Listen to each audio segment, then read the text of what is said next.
Hello, happy Wednesday. This is Holly Chantal, the president of the Land of Brand and your lead mad brand scientist. And you have reached the LOBoratory, which is the Land of Brand laboratory where we talk about different experiments in your business. Experiments might be strategies, they might be mindsets to try on.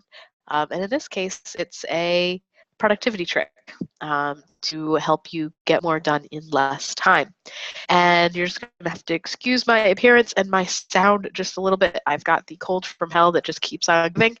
And I'm going to do my best not to sniffle or cough in your ear, but you might just have to bear with me. But I'm very glad that you guys are here today. And as I'm going, if you have any questions, you can put them in the Q&A box and I'll answer them at the end, or feel free to use the chat as well as we are going along. And basically, if you've never joined us before, how this works is I'm going to give a presentation probably about 20 minutes long, and then at the end, if there's any discussion or questions, then we kind of go from there. But this is just a free community call, and I hope you enjoy what I have to share. So today we are going to be talking about the #1 productivity killer for coaches. And I'm sure that there's many theories bouncing around here about what that might be. But I have a kind of special take on this from what I've experienced myself and what I've also watched my clients experience when they're trying to move forward in their business and accomplish, the tasks that are going to get them toward their goal, and they just seem to take so stinking long. What gives? What is actually killing productivity here? Because it's not distraction. So fun fact, Facebook is not the #1 productivity killer for coaches. That's usually, where you probably think that a lot of your time is going, and it might be. Definitely distractions are not good for your productivity. But on the other hand, a distraction is a distraction, and that's something that is easy. You can make a decision not to do that anymore, shut down your Facebook or whatever it is that's kind of keeping you from doing work. What I want to talk about here is really what is the #1 productivity killer when you're actually focused on work. So when focus isn't the issue, when distraction is not the issue, why does it take so long to get things done? That is what we're going to be talking about today. So there are many things that kill productivity. And what I'm talking about is when you're actually sitting down to do something, why you're unable to be productive. And that could be the zillion decisions that you need to make in how you're going to execute this, in what you're going to say. And, what I'm talking about here, just an example would be, let's say writing an article or writing a webinar or doing direct outreach, or, whatever marketing activities that you scheduled in your day to do. There's a lot of decisions that are usually attached to those. What am I going to write about? Who am I going to reach out to? What do I say to them? Oh my gosh, are they going to be, are they going to think I'm stupid, or they're not going to know who I am? There's all these decisions, these limiting beliefs, all this mind game that happens that kills your productivity. There's also all these different directions that you're going to be pulled in daily. So not talking about the fun distractions of Facebook, but more you're finally sitting down to do something, and you get a urgent email from a client and you have to put out a fire, or your babysitter calls and your kids are sick. So there's all these very real things that happen that pull you in different directions and force you to not be able to do what it is you set out to do. Then there's the technical snafus, and don't get me started when Mercury is retrograde. Blah. Technical snafus can be such a productivity killer. You log into something and it doesn't work, or you do all of the, you write the whole thing that you're writing, and poof, it's gone. Technical snafus are just another productivity killer, but none of these are #1. All of these happen. They're all overcomable. As is #1. But the #1 productivity killer is being unprepared. And, being unprepared means, maybe having all of those decisions done before you sit down to work. Um, and being unprepared is like, you know what you're supposed to be working on, but you don't have all of the information or tools that you need to actually accomplish the task. So you kind of sit down and you're wasting time making decisions, planning. Oh, I don't have this, or oh, I don't have that. I need to go get it. So you're kind of running back and forth between different things, and meanwhile you're getting distracted. Meanwhile, you're being pulled in all those different directions. Where if you were able to just sit down and get to work, you would get a lot more done. Also, just having a plan when you sit down to work. A lot of people aren't even that prepared. Where it's like, okay, I've scheduled 2 hours on Wednesdays to work on my marketing, which is a very broad statement.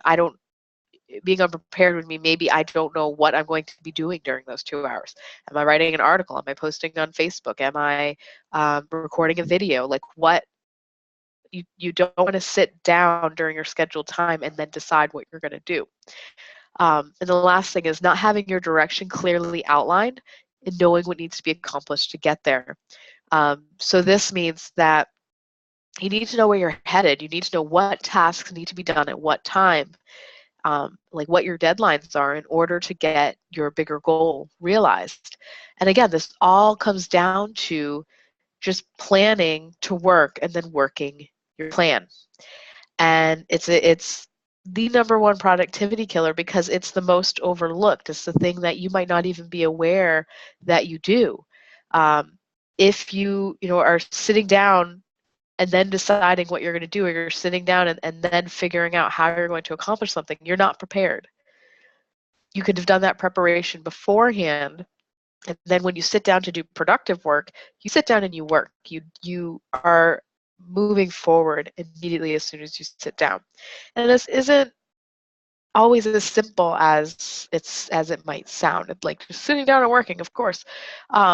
That's not necessarily as simple as it sounds. So I want to give you an example of kind of what this unpreparedness looks like, because this is what I used to do, and I see a lot of other people doing, so it's just a kind of a universal example. Let's say you know that you're going to do one article a week, and Wednesdays are going to be the day you write your article. So Wednesday you sit down. Okay, I have 2 hours. What am I going to write about? Well, that could be a rabbit hole, trying to decide what you're going to write about, trying to find something you feel inspired about in this moment. Okay, I've picked a topic. Now what do I want to write about this topic? Because if you've been in my blog marketology course, or if you've heard me talk about angles on a topic, there are probably a zillion different ways you could write about one topic. So which one am I going to take? That in itself, again, is another rabbit hole, because as you start writing, you might back up and say you want to take, a different take on it, or you realize that your article is getting too broad and it bloated, and then, okay, like, again, just wasting time sitting here. And then how am I going to start the article? Okay, sometimes getting started is the hardest part. Like just that opening line. Once you get into it, once you get that intro done, the flow happens. But getting it started can be a productivity killer. And then a few false starts later, let me start over. A few false starts later, didn't realize that was a tongue twister, and hours have already passed. Your 2 hours are gone, poof. And it took you all afternoon to get started on an article, but it didn't actually end up happening. So if you're finding that it's taking you multiple days to get a blog post done, this is probably your problem, is just being unprepared. And I don't want you to take that in a negative way, because there's ways that it has no reflection on you. It's literally just something that you might not even be aware of, that there's an alternative to doing it that way. So, writing an article, when you start out, it might take you an hour. If you already know what you're writing about, you already know what angle you're going to take and that kind of thing, it shouldn't take you that long to bring the content together. Just think about, if I asked you a question right now, would it take you more than an hour to answer me? Probably not. It would probably take you about 30 seconds to a minute. Shouldn't take you a ridiculously long time to write it down. And you'll get faster. You know, maybe it does take you a couple hours when you start, but the more practice you get, the quicker it should be for you to accomplish anything. So the answer here is in the prep, in the preparation. That is the key to productivity. And preparation can take a few different forms. So I have a very simple system where how I do my prep. And of course, you know, I have a lot of different habits and ways of working that I've developed over the last 8 years. And I consider myself to be fairly hyper efficient. And that is just practice. You know, I've been doing this for 8 years. I do this for my clients. So, it's not just one business. You know, we're talking like a couple hundred different people that I've done this with. You get good at it. So if yours doesn't look like this at the beginning, don't beat yourself up. But I wanted to share with you the way I prepare, because it might be something that you guys can follow too, and you will find what works best for you. So my simple system would be, you know, every Friday, or like the one piece of my simple system, because there's also the quarterly planning and the monthly planning, like that kind of thing. But this is really the core of it, is like breaking it down to my week.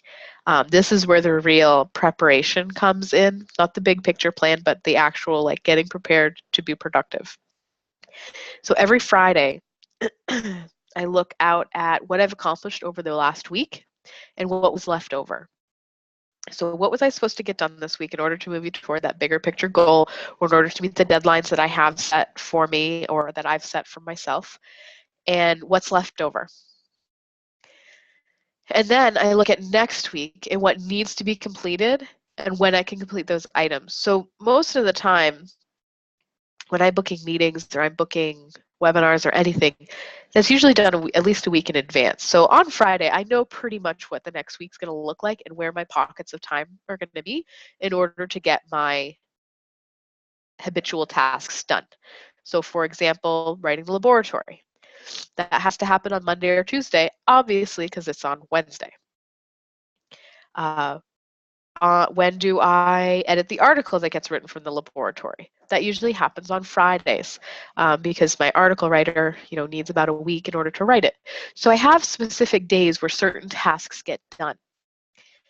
And it's not always perfect. So that's why on Friday, I look back over, okay, what didn't happen? And Friday's my catch-up day. Friday, I don't book anything. Very rarely I'll book something, but most of the time, Friday is a block of time for me to catch up on my stuff, or to work on the things that I, have been back burnering or like really want to work on. Fridays are my fun day. And so Fridays, you're looking back on the week, what didn't get done, getting it done, and then looking ahead, okay, what am I going to do next week? So you're prepared. You're preparing yourself for what tasks are going to get done. And then at the end of every day, you're going to look at what were you supposed to accomplish. I cannot talk. Look at what you were supposed to accomplish that day and what is left. So if Monday the laboratory did not get written because I got pulled in a different direction, okay, that needs to get moved to Tuesday. At the end of Tuesday, if that didn't get written, okay, I'm going to have to do it Tuesday night. That's one of those things that's just non-negotiable, has to happen before Wednesday. Then you look at what you have planned for the next day and what do you need in order to accomplish that task. So if you have planned that you are going to write a teleseminar or you are going to shoot a video, what do you need in order to accomplish that task? If it's a video, all right, I'm going to need to have my camera set up, my studio set up, lights, like that's going to have to be ready for me to actually shoot the video. So either I can set that up the night before, or I know that it's going to take me about 15 minutes to get everything set up before I can actually shoot. So you're building that into your time. So you're being realistic about how long it's actually going to take you. Do you need a script? Should you put that on your schedule to have the script written a couple days beforehand? or at least the outline written a couple days beforehand before you shoot that video. Because I guarantee it, if you schedule 2 hours to shoot a video and your studio isn't set up and you don't know exactly what you're going to say, you're going to do a million takes that day, and you're not going to have one you like. That's just how it works. Because what happens is when you've planned these things ahead of time and you're prepared so that when you sit down to do that task, you have all of the resources at your disposal already. You have your script, you have your studio set up, you have all those things that, like the things that you spin your wheels on that keep you from actually doing the work. Your subconscious starts working on them. If you know what your outline is a couple days beforehand, your brain's already working on what you're going to say to that outline, what you're going to say when you get on video. So all you have to do, you turn on the camera and you talk. Versus if you were trying to figure out what your outline was and then doing it, it's just a lot. It's just, you're not giving your mind enough time to actually prepare to deliver the video. Let me know if this isn't making, like, if you guys don't relate to this, or if you have questions about it, because this is my experience, and maybe maybe it's different for you, and you might have a question that I can answer to help you kind of make this work for your style. So basically the point here is that you're not ever just sitting down and deciding, okay, I'm gonna do it all at once. You're really preparing, you're gathering throughout the week, kind of doing, I call them time pockets, where you're doing like 15 minutes, maybe you take 15 minutes here, write the outline. The next day you have an hour to write the article. So you're kind of, you're being aware of all the different components that go into completing your tasks and making sure that they're ready for you so that when you sit down at your desk, you can do it. So why the day before? Like, why is it important to plan these things ahead of time? Well, as I already said, your subconscious will begin to work on the tasks before you even get there. So this is kind of like the law of attraction. You're setting an intention of what you're going to do, and your brain in the background is already getting you prepared to do it. It's getting the pieces you need. You'll start noticing.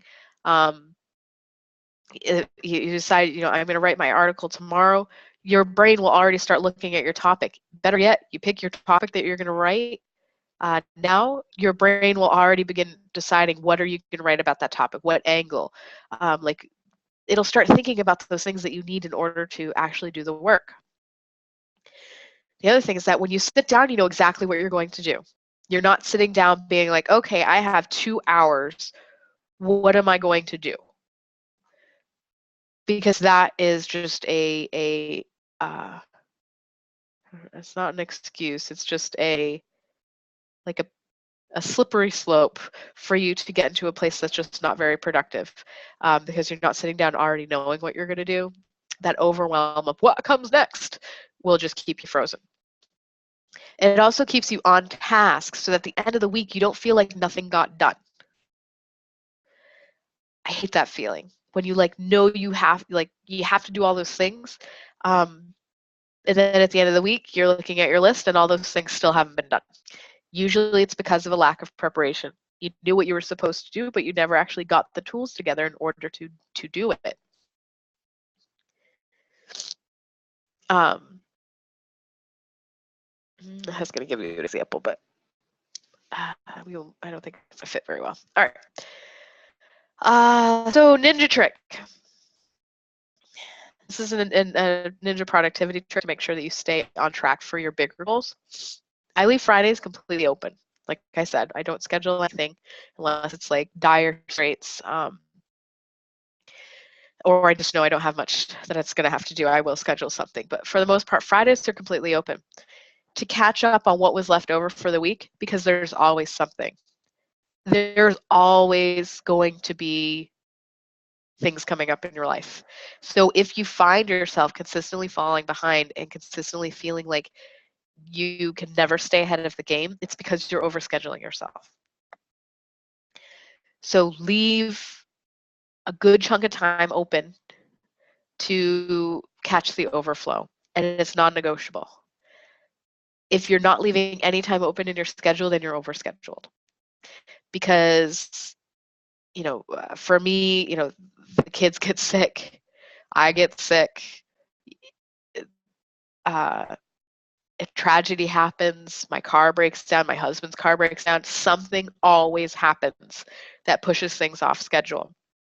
But I have these time pockets, so Fridays, and then usually like one evening or two evenings during the week. So like last night, um, I was off on Monday because I was coming back from a camping trip, and then yesterday I had meetings all day because I'd been off, so I didn't have time to write the laboratory. I did it last night while I was watching TV. It doesn't take that long, but that's like my backup. Like I never schedule things for the evening, and I don't ever plan to work in the evenings unless I need to catch overflow. And even then, it's usually only like an hour. So plan for the unexpected. And if you end up not needing that extra time, woohoo, take a nap. Or, work on something that comes next. Get ahead of the game for next week.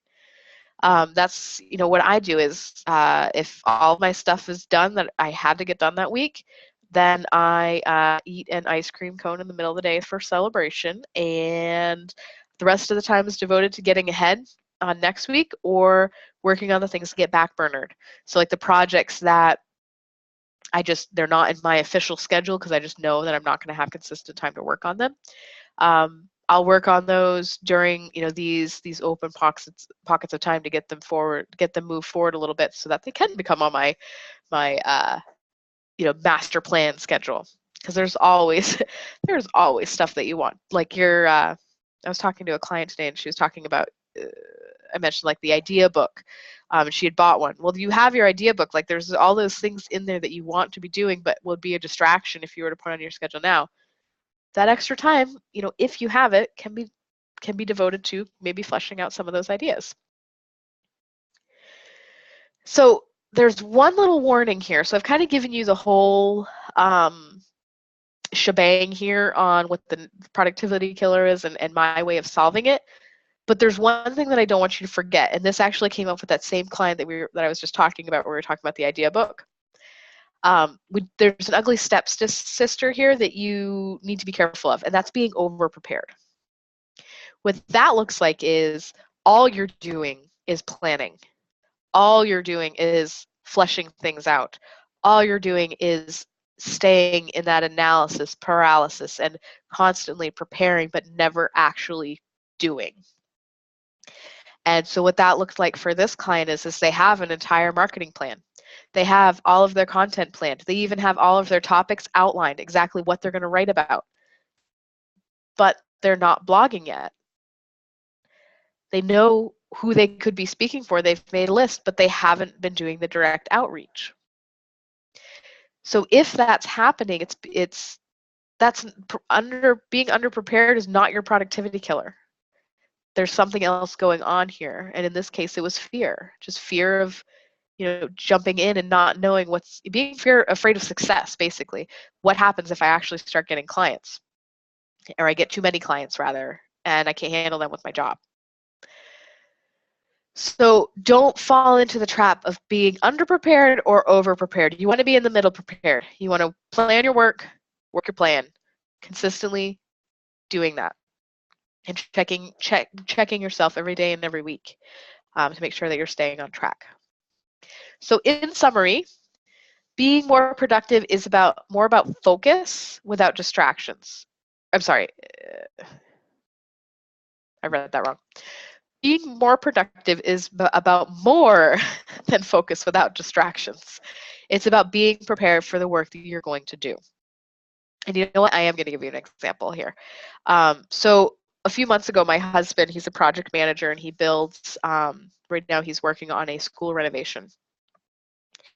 And he came home one day and he said, I spent all day just trying to just fixing a Wi-Fi issue, and it wasn't even my job to do this. And I was like, like if the Wi-Fi is not working, that doesn't really, either you fixed it or you don't. Like, why did it take you hours? And he said, well, first I had to walk all the way to this other building. That's where the server is. So I get there, and I don't have the tool to open the server. So I had to go all the way back. And he got the tool to open the server. He goes all the way back. It was the wrong tool. So he goes all the way back to his office, gets another tool, goes all the way back to the server. It opens, but he didn't have the next tool. So he goes all the way back to his office, and he spent the entire day walking back and forth. And I asked him, why didn't you just bring your toolbox? And he looked at me like I had two heads and was like, that probably would have been more efficient. So that's being unprepared. It's not taking your entire toolbox. It's not having everything at your disposal when you actually sit down to work. Instead, you're kind of doing one piece at a time, and you're constantly, walking back and forth. So plan your work your plan, make sure that you have everything you need when you sit down to work. And last but not least, don't overschedule yourself. Leave time open for catching up from unexpected delays, because you should always expect unexpected delays, because they happen every single week. There's not going to be a week that goes by that you don't have some fire you have to put out, or something that happens that's going to take you away from the tasks that you have scheduled in your calendar. So I have there are a couple questions here. I'm just going to brief you on what's next. So September 6th is next week when we will be meeting again. And the best way to sell more, we're going to be talking about the best way to sell more of your packages and programs. And this is the holy grail, folks. Like, I say that totally tongue-in-cheek because everyone says they have the best way to sell. This one is the best way to sell. And it is something that when you see, you're going to laugh, but it's so stinking true that you're not going to be able to deny it. And it's something that everyone can do and everyone should be doing. So definitely stay tuned for that and bring any questions that you have. So I'm going to head over to the Q&A. If you guys have any more questions, please go ahead and type them in. Jim says, so what tool do you use to keep track of things? Good question. So for project like my task list and project management, I use Trello. I'm pretty sure I've done a LOBoratory on that before. If you do a search, it's probably on the blog. If it's not, it's on my YouTube channel about how I use Trello. But that's a free project management system, and it's a lot like using Post-it notes, but it's all on your computer and you can access it from any device. And you can create checklists and all kinds of cool stuff. So I use Trello to manage like my priorities for the week. So that's what I do, is like every Friday I go into Trello, I look at the priorities that are still left that I hadn't checked off of my checklist, and then I add in the priorities that are for next week. So there's certain things that get added every week. I talked a couple weeks ago about the habits, has to be done consistently in order to maintain the status quo. Those always get re-added at the end of the week for the following week. So that's the LOBoratory, newsletter, article, and I think that's it.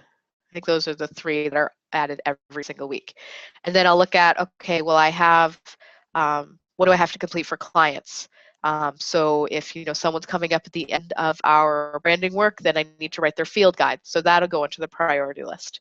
And so I have this thing on my screen, it's about this big, and it gives me the list of what has to be done. And then I look at my calendar and I look at my time pockets.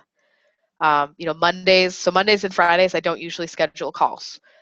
So Fridays are the catch up for the week, and then Mondays are the getting started for the week. So that's my time to catch up on email for the weekend and to get prepared for the client work that's happening that week. So that might be when I write a field guide, might be when I work on the LOBoratory. But those are like the time where I need big chunks of time to focus. Then, Tuesdays, there's a couple times that are usually open to do the LOBoratory. So I basically look at that and kind of assign one task per day, essentially. So I kind of have a big picture of what my week's going to look like. And there's wiggle room. There's always has to be wiggle room because something might get scheduled that Monday that wasn't already on my calendar. So that's why we have that wiggle room at the beginning of the week, the end of the week, to kind of be that buffer to make sure everything you need gets done. But you can find a system that works for you. You know, there's a lot of project management systems out there. Some people just use pen and paper, sticky notes, but I do find that Trello works really, really well. Jenny says, it reminds me of the cooking term miss and place, having everything prepped and ready before you start cooking. Exactly, yeah. So I was cooking last night and I was thinking about that. I don't know if you guys are familiar with Rachel Ray, but I cook a lot of Rachel Ray recipes because one, they're delicious, and two, they're 30 minutes and pretty easy. Um, and so like I had my garbage bowl there, you know, so as I'm chopping, I can just be kind of throwing everything in. And you know, I go to the fridge and I get all of my ingredients at once and I'm carrying them over to the table or to the counter to prep. So I'm not running back and forth between the fridge and the counter and the trash and the counter. Like you're not running around as much. It's being prepared. It's having everything you need right there so that when you sit down to cook or prep, it's all right there. And you're not, it also helps you just not forget ingredients. 9 times out of 10, if I don't grab an ingredient in that first grab, it's probably going to get left out because I'm not going to remember it in the actual doing of the task. So that's a really good analogy, Jenny, because it's spot on. And that's also how things work in your business. Um, there's a lot of parallels between other tasks that you do in your life and how you can be more efficient in your business as well. All right, so those were all of the questions. Jim asked if there's going to be a replay. Yes, there will be a replay. They're usually posted to YouTube by like Friday, and then they're posted to the blog within a couple of weeks when I have the article to go along with it. So, all right, so that's it. I hope you all got a little something that you can take home and use. And I will see you all next Wednesday, the 6th at 12 o'clock Eastern. And have an awesome day, everyone. Bye.